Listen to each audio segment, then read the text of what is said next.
Doctor Babasaheb Ambedkar open university.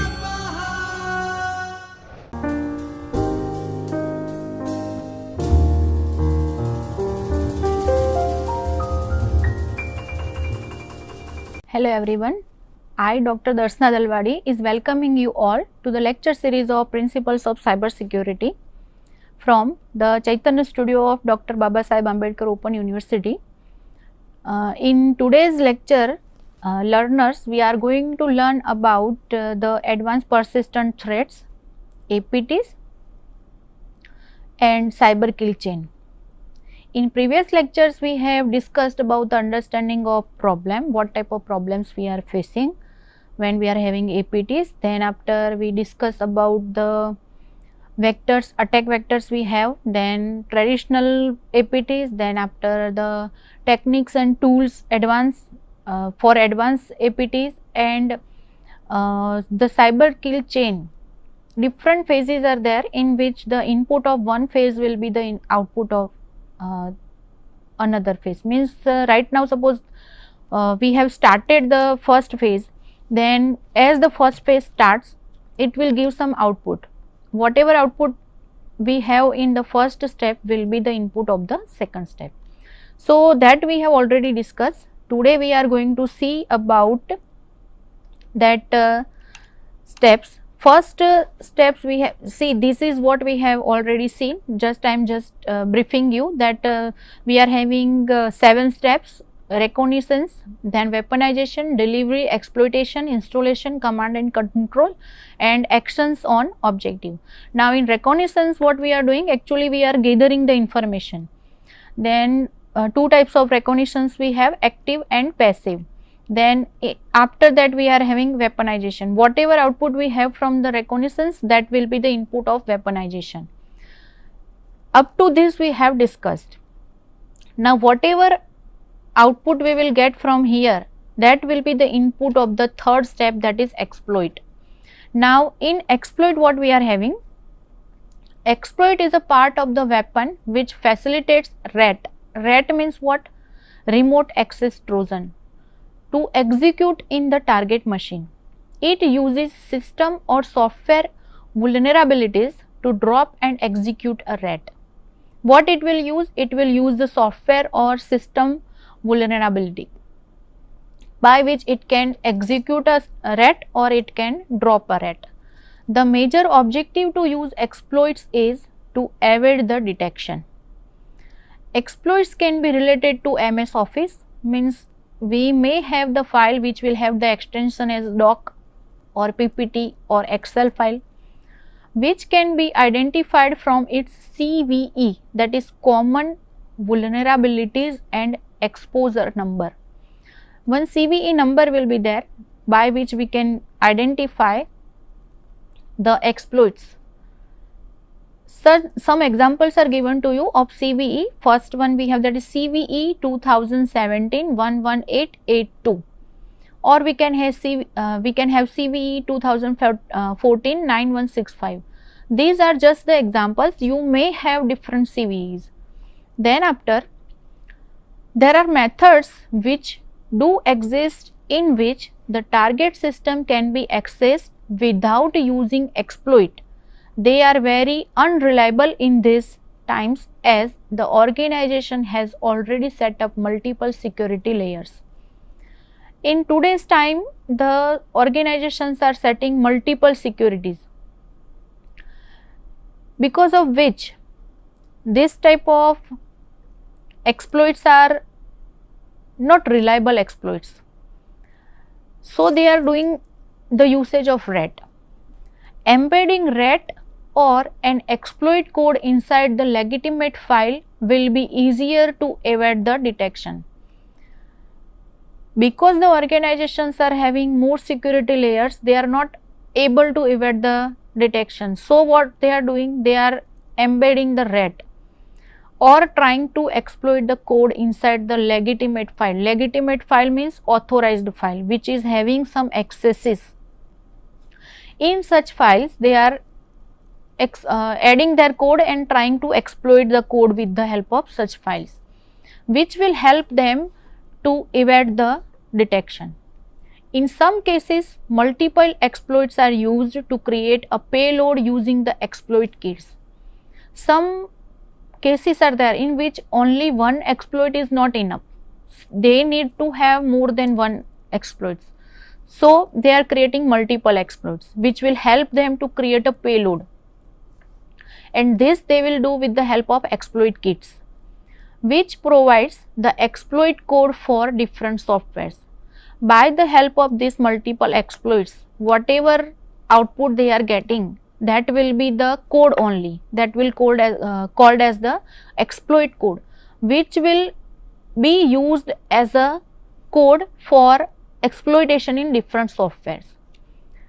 Then operating system level exploits use kernel level exploitations or exploits the devices with the help of device driver itself to perform remote or local code execution. We may have operating system level exploits, or we may have the device driver exploits. If it is operating system level exploit, then it will use the kernel level exploits, and if it is device driver, then itself it will use the remote or local code execution. Network level exploit can also be there. So if network level exploits are there, then it try to exploit network devices or protocols which will help them to perform the privilege escalation. This is what we are having in exploit. Whatever output we get from this step will be the next step's input, that is the input of delivery. Next step we have, that is delivery. So output of exploit will be the input of delivery. It is a critical part of the cyber kill chain which is responsible for an efficient and effective cyber attack.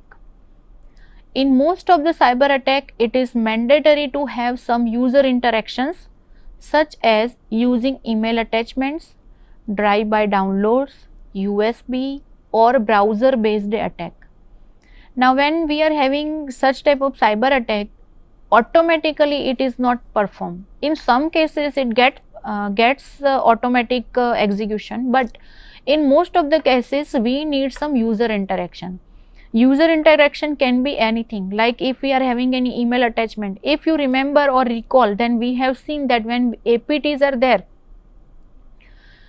in APT vector cycle we have seen that if APT is there, then you need some event or you need some entry point from where the code will enter. As an entry point we were having email, then we were having the USB, right? We were having the files. So if something is there by which the user is interacting, then only the input will be given by the user to the code which they want to exploit. They means the attacker. Getting? So what we have to do? We need some user interaction. Interaction can be anything. It can be a use of email attachment, it can be a download, or it can be a simple external device, USB drive or mobile connection, or any other connection by which the transformation is done, for which the initial target information is necessary for deciding which method will be useful. This can be varied according to the target. Whatever the target is, according to that the method of interaction will be different. There are some attacks which are performed without user interaction. I said you that in some cases we may have the exploitation by itself, but in most of the cases we need user interaction. So some attacks are there which are performed without user interaction. And when without user interaction we have the attacks, at that time we have exploitation in network devices or services such as CVE 2014 33006, then CVE 2014 9583. These are the CVEs what we have discussed already. So in such type of CVE, we were having exploit in network devices and and exploitation in services, in which no user interaction is required. After that, in delivery, we can also say that this is the high risk phase. It leaves the digital footprints behind. And as we know that when we have this APT, they are trying to leave any clue. They do not want to have any clue behind them. But delivery is the stage in which they can have the footprints by which they can be tracked. So most of the attacks are performed in an anonymous way using paid services. So what they are doing? To overcome this limitation, they are using paid services and as anonymous, without giving their original information, they are using it and trying to attack.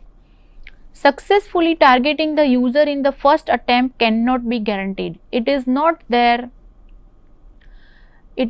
so that in the first attempt only they will target their mission.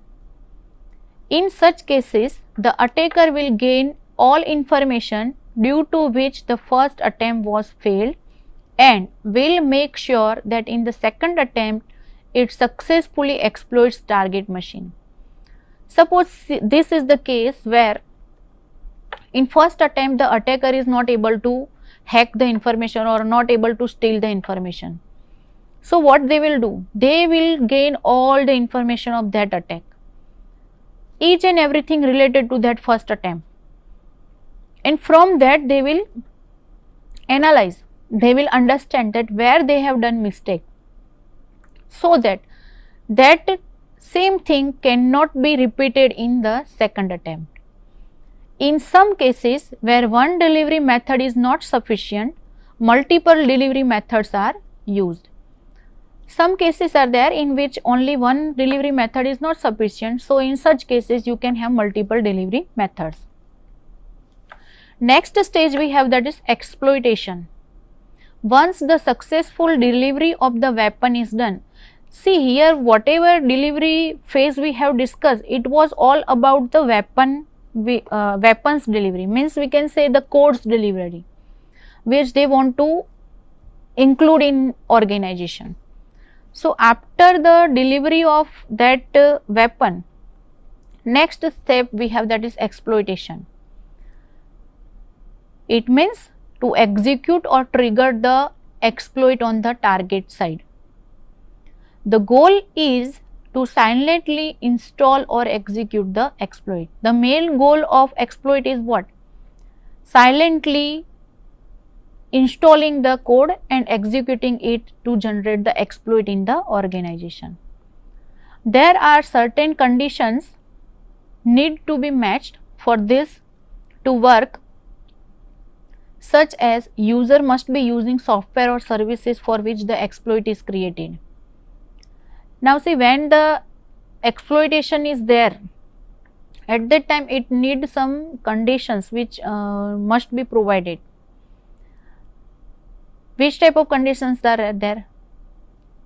For whatever target, for whatever services they have created the exploit code, that services must be used. Who will use? The user. Or suppose they have targeted the software, then that software must be used. So who will use? The user. So some conditions are there which need to be matched when such type of exploits are generated.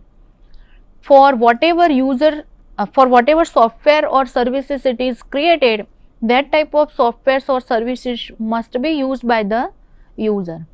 Next, operating system should not be updated with the latest patches which will fail the exploit to work. Second thing it required is what? The operating system which we are having, it should not be updated. If it is getting updated, then it will find the patches from where it can have the exploit in the organization. The update which we are getting in operating system is actually what? It is updating about all the things, means whatever type of viruses, new viruses are introduced, what type of new trojans are introduced, such type of information it is providing. So it should not be updated, otherwise whatever new things they are trying, that will get caught and they will not be able to steal the information. And last, antivirus software should not be able to detect the payload. Here you can say antivirus software should not be up to the mark, means up to the date, means we know that when we are having antivirus softwares, at that time it gets updated automatically, and it is showing you that the last date of updation. So if such type of antivirus softwares you are using in your organization and this APT is there, then this will protect that organization to get harmed by the APT. So this should be there, this condition should be there, so that only you can have the exploitation in your organization. After that, next step we have, that is installation. Now in installation, what we are having, in traditional methods of the infections will not work, in which the machine is infected with the links created in the startup folder or creating the registry of the file to run in a startup. As of end user protection, mechanisms has grown. In traditional one, what we were having as an installation, we were having the links which were created in the startup folders, or we can say it was having a registry of the file which was running in the startup of your software. So such type of things we are not having nowadays. It will not work.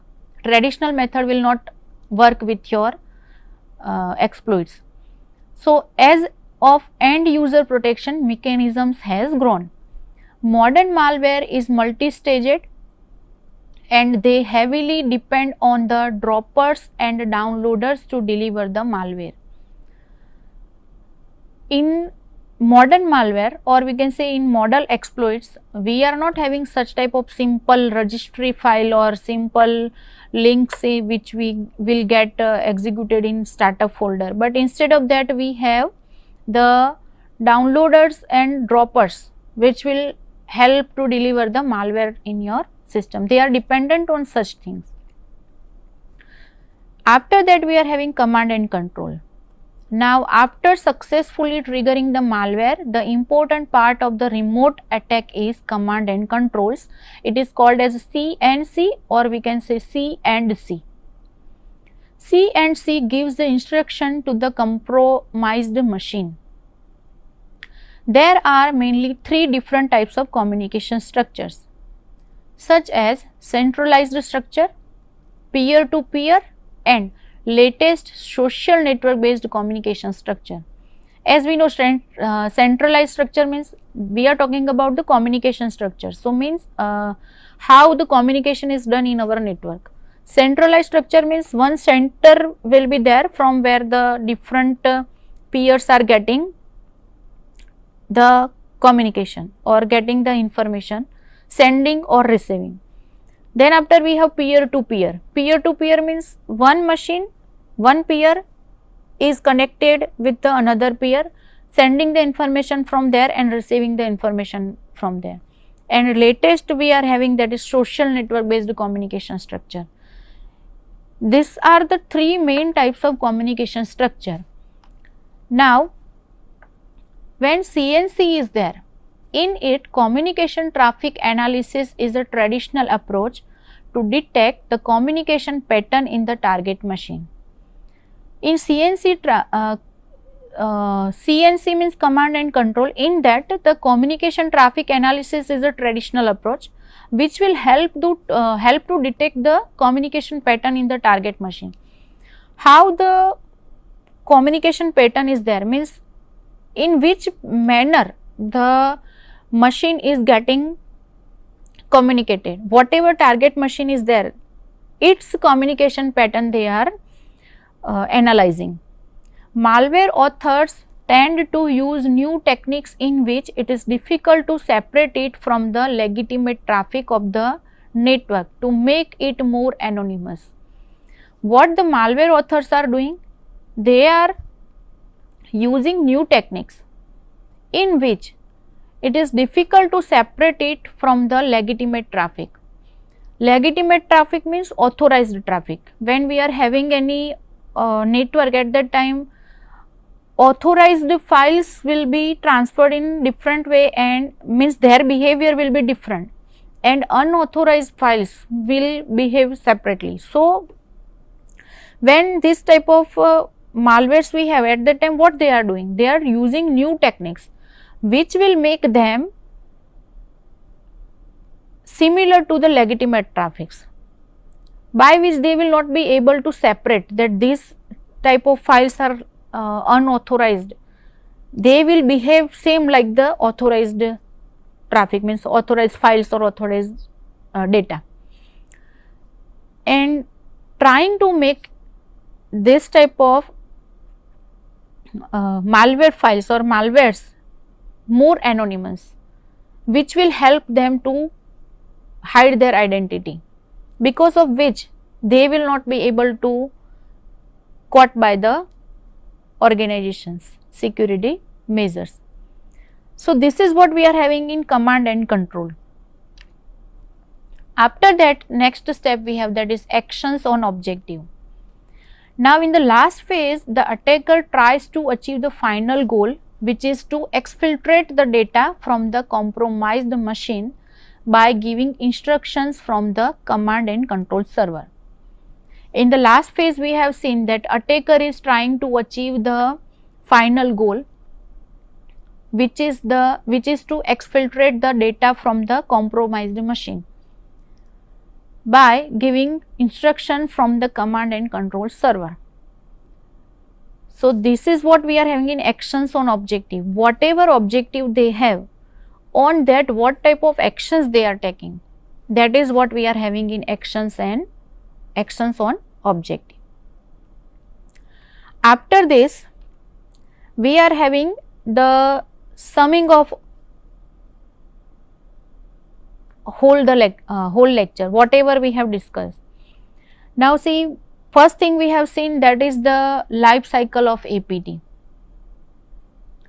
How the APT is working, from where it will start, what are different type of vectors we are using, what are the different tools and techniques we have for APT,